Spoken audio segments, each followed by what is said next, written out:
Habemus Papam.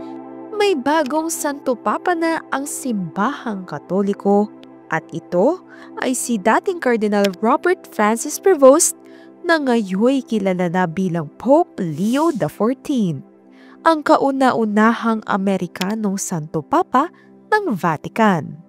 Ating balikan ang makasaysayang pagkakahalal ng bagong Santo Papa at kilalanin si Pope Leo XIV.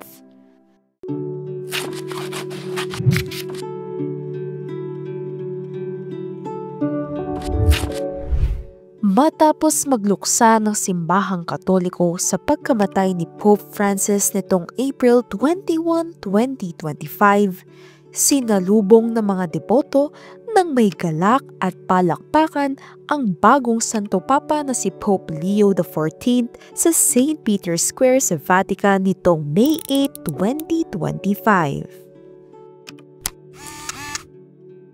Pagpatak ng 6:08 p.m. sa Vatican, 12:08 a.m. sa Pilipinas, puting usok na ang lumabas mula sa Sistine Chapel, hudyat na may napili na ang 133 cardinal electors sa ikalawang araw ng conclave at ika-4 nilang balota.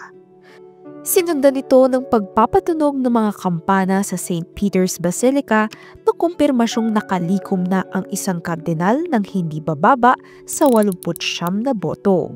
Kinakailangan kasi ng 2/3 majority upang mahalal na Santo Papa.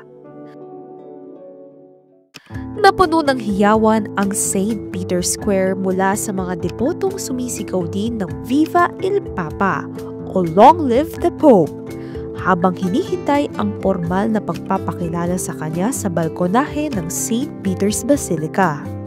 Mapapansin din ang ilang Katolikong may bitbit na watawat ng bansang pinagmulan ng kanilang sinusuportahang kardinal. Bago ipakilala sa publiko ang bagong Santo Papa, naghahanda muna ito sa kwartong tinatawag na Room of Tears.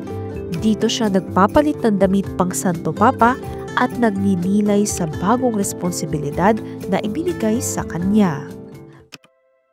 Makalipas ang mahigit 1 oras, lumabas na sa balkonahe ng St. Peter's Basilica si French Cardinal Proto-Deacon Dominic Mamberti para ianunsyo ang pangalan ng ika-267 na Santo Papa na siya ring magsisilbing obispo ng Roma. Sinambit nito ang Amerikanong misyonaryong si Robert Francis Prevost na pinili ang Leo XIV bilang papal name.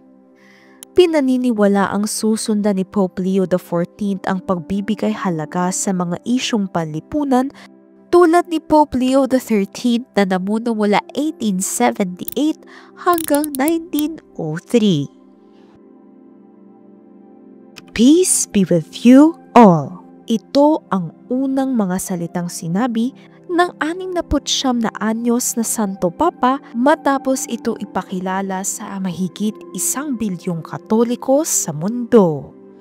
Nagtalumpati ito sa wikang Italian at kalaunang nagsalita sa wikang Spanish bilang pagkilala sa kanyang ilang taong pagiging misyonaryo at arsobispo ng Chiclayo, Peru. Bukod sa pagiging unang Santo Papa mula US, siya rin ang unang Agustinian friar na umupo sa pwesto. Sino nga ba si Cardinal Robert Prevost bago siya naging Pope Leo XIV? Ipinanganak sa Chicago, Illinois si Prevost noong September 14, 1955. Ang kanyang inang si Mildred ay may lahing Espanyol habang ang ama si Louis Mario naman ay may tukong French at Italian.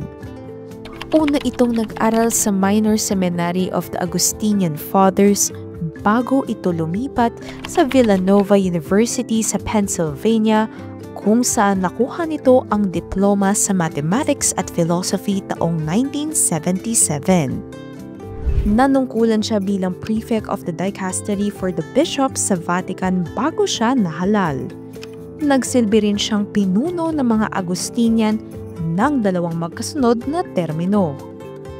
Dati siyang itinalaga ni Pope Francis bilang obispo ng Chiclayo, Peru noong September 26, 2015.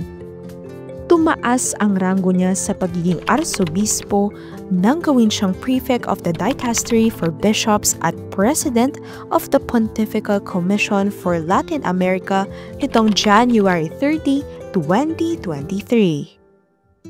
Si Prevost ang responsable sa opisina na sumusuri sa mga nominado para sa pagkaobispo.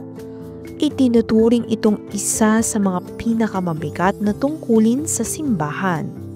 Samantala, opisyal siyang naging kardinal nitong 2024. Kasama siya ng dating Santo Papa sa mga huli nitong apostolic journeys. Kinakitaan na may pagkakatulad si Pope Leo XIV kay Pope Francis sa usapin ng pagiging malapit sa nangangailangan at walang boses tulad ng mga migrants.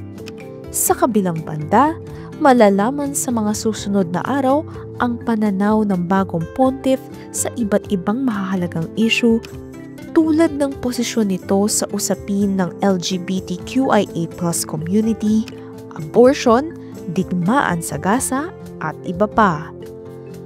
Pag-asa sa panahon ng kadiliman, isang bagong simula para sa simbahang Katoliko. Simbolo ng tunay na pagkakaisa ang paghalal ng bagong Santo Papa na siyang magtatakda ng direksyon na tatahakin ng simbahan sa hinaharap.